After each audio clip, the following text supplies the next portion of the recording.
Hey all of you, कैसे आप सब लोग। मैं भी बहुत अच्छा हूं। आज हम लोग पढ़ेंगे नॉर्मल रिएक्शन और टेंशन।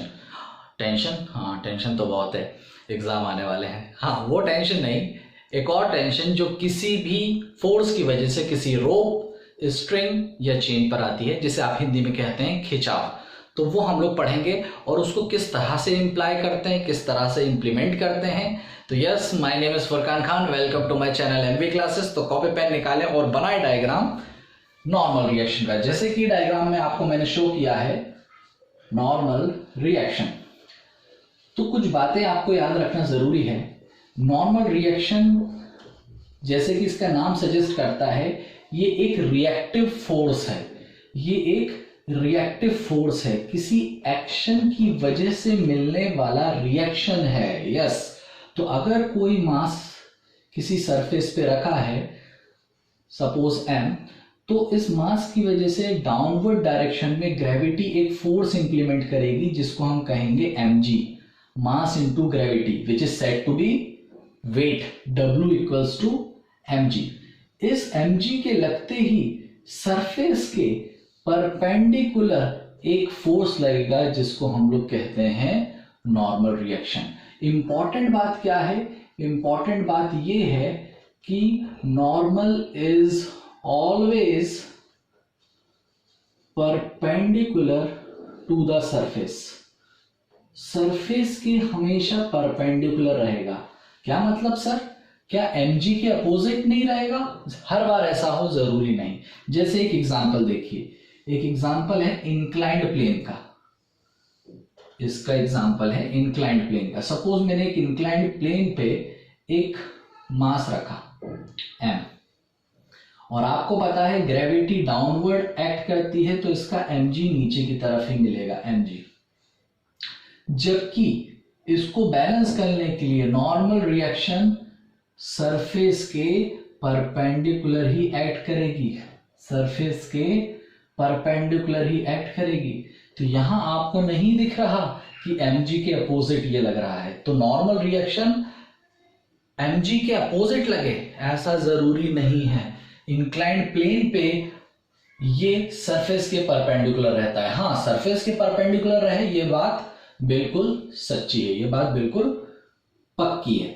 आप सपोज मान लीजिए मैंने एक और सरफेस लिया और इस सरफेस पे मैंने दो मासेस रखे, एक कैपिटल M, एक स्मॉल m।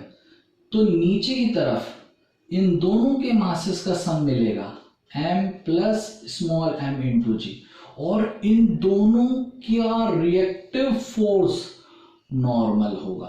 तो इन केसेस में आपको मैं लगाना सिखा रहा हूं नॉर्मल रिएक्शन किस तरह से लगाने हैं आपको, ठीक है। और इसमें एक इंपॉर्टेंट बात कि नॉर्मल रिएक्शन हमेशा सरफेस के परपेंडिकुलर होता है। इसको सॉल्व करने के लिए आपको न्यूटन्स के तीनों लॉ आने चाहिए। Definitely, no doubt, I am here.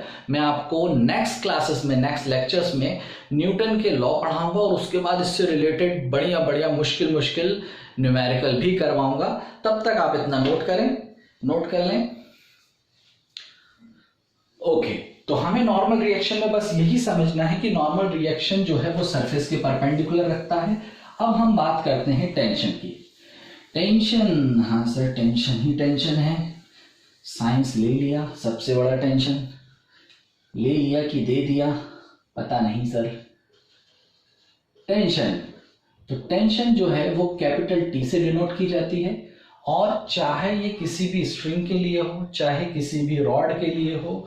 Rod, rod नहीं सर, रोप रोप, रॉड नहीं, रोप, या किसी भी चेन के लिए हो।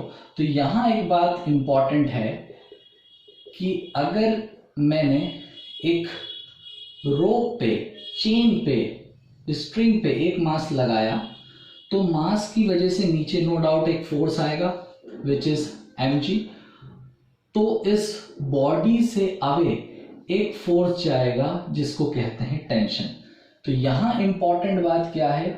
यहां इंपॉर्टेंट बात यह है कि tension act away from body, away from body, जिस बॉडी पे टेंशन आ रही है ये हमेशा उससे दूर जाती है।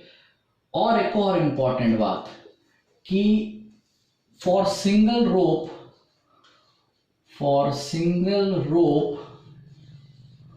सिंगल टेंशन एक्ट, एक रोप, एक चेन, एक स्ट्रिंग के लिए एक ही टेंशन एक्ट करती। सर क्या मतलब है? देखो भाई साहब, सपोज मैंने ये एक अरेंजमेंट बनाया, यहाँ पे मैंने लगा दी एक पुली। सर कुएं से पानी भरा है, कुएं से पानी नहीं भरा सर, हमारे घर में मोटर है।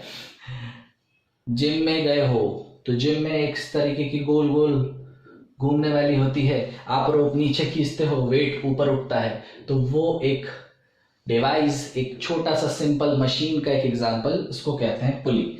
ठीक है, जो आपके एक डायरेक्शन मोशन को दूसरे डायरेक्शन मोशन में कन्वर्ट करता है, काइनेमैटिक्स का एक पार्ट है। ठीक है, तो सपोज मैंने यहाँ पे एक मास लगाया, थोड़ा छोटा लगा दें एम, और यहां भी मैंने एक और मास लगाया कैपिटल एम, तो इसकी वजह से नीचे एक एम जी लगेगा और इसकी वजह से भी नीचे लगेगा एक एम जी। बट क्योंकि ये रोप एक ही है, ये रोप कैसे गई होगी? यहां से जाके जूम से घूम के यहीं आई होगी, तो इसके अवे फ्रॉम बॉडी लगने वाला टी है, तो अवे फ्रॉम बॉडी लगने वाला टी ही होगा, that is T1, that is 2। No no no no no, दोनों टेंशन सेम होंगी। क्यों? क्योंकि रोप, स्ट्रिंग, चेन एक ही है। सर अगर मान लीजिए दो रोप हुई, तो एक रोप से मैंने एक मास लगाया और दूसरी रोप से दूसरा मास लगाया, तो हाँ भाई, इस एम और इस एम की वजह से नीचे लगने वाला फोर्स चेंज होगा। ठीक है, ये चेंज कैसे होगा? क्योंकि बेटा इस वाली रोप पे सिर्फ इसका ही मास आ रहा होगा। सुनो, इस वाली रोप पे सिर्फ इसी का मास एक्ट कर रहा होगा, मतलब mg नीचे तो t ऊपर, जबकि इस वाली रोप पे ये भी लटका है, ये भी लटका है, ये दोनों मासेस एक्ट कर रहे हैं, मतलब इस पे लगने वाला t कुछ और होगा। आप इसे T1, इसे T2 कह सकते हो। बात समझ में आई? दोनों रोप अलग हैं तो T1 और T2। ठीक है, इसको सॉल्व कैसे करना है सब हम बात करेंगे, don't you worry about that. तो नोट कर लें इसे।